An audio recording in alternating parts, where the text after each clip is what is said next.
श्रीराम जय राम जय जय राम, श्रीराम जय राम जय जय Ram. 12 August. शांती परमात्मा स्मरणाने मिळते. नवविधा भक्ती जशी श्रवण ही पहिली भक्ती, तद्वतच अनेक संत लक्षणात शांती हे पहिले लक्षण आहे. वास्तविक संतांची लक्षणे सांगता येणे कठीण, तरी पण असे म्हणता येईल की शांती हे संतांचे मुख्य लक्षण आहे. पृथ्वी ही क्षमा शांती रूप आहे, त्याचप्रमाणे संत असतात. शांती ढळायला बाहेरची परिस्थिती कारण नसून अंतस्थिती हीच कारण आहे. जिथे स्वार्थ तिथे अशांती, भगवंताहून मी निराळा अशी जिथे द्वैत भावना तिथे खरी शांती नाही. अनन्यतेने शांती प्राप्त होते आणि तीच परमार्थाचा पाया आहे. पैसा आणि लौकिक ही अशाश्वत आहेत, त्यांच्यात चित्त ठेवल्याने अशांतीच येणार. शांती बिघडायला 2 कारणे आहेत. एक, गत गोष्टींचा शोक आणि दुसरे पुढची चिंता.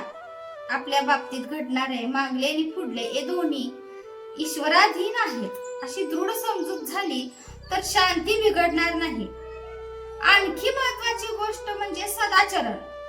सदाचरण नसेल तर शांती कधी येणार नाही. पश्चाताप करण्याची पाळी येईल.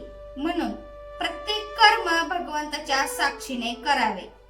भगवंताला साक्षी ठेवून कर्म केले तर हातून दुष्कर्म होणार नाही. सदाचरण हा परमार्थाचा पाया आहे. आपली शांती परिस्थितीवर अवलंबून नसावी. एका साधूला कुणीतरी शेतात झाडाखाली आणून ठेवले. तो तिथे स्वस्थ बसून नामस्मरण करीत असे. तिथे लोक त्याच्या दर्शनाला येऊ लागले.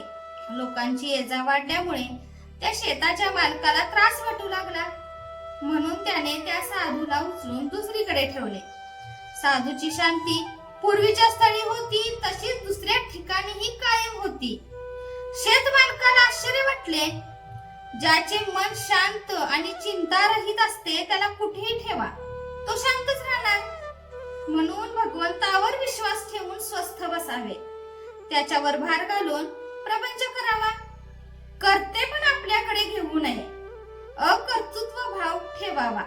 अशाने शांती येईल. जगत चालक राम आहे ही भावना दृढ झाली तर शांती येईल.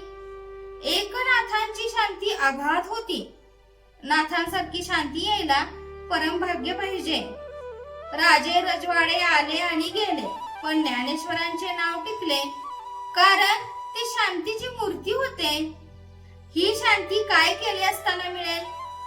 भगवत स्मरणा वाचून अन्य उपायाने ती साधणार नाही. जे जे घडते ते भगवत इच्छेने घडते ही दृढ भावना असणे हेच शांतीचे लक्षण आहे. कर्तृत्वाभिमान शांतीच्या आड येतो. विद्या, वैभव, कला, संपत्ती, संतती याने शांती येतेच असे नाही. निरपेक्षता हे शांतीचे मूळ आहे. मनाविरुद्ध गोष्ट घडल्यानंतर लगेच भगवंताची आठवण करावी, म्हणजे आपोआप शांती येईल. मनातली शांती कायम ठेवून रागवता येते. तसे केल्यास हातून प्रमाद घडत नाही. जय जय रघुवीर समर्थ. आजची बोधवाक्य. शांती परमात्मा स्मरणाने मिळते.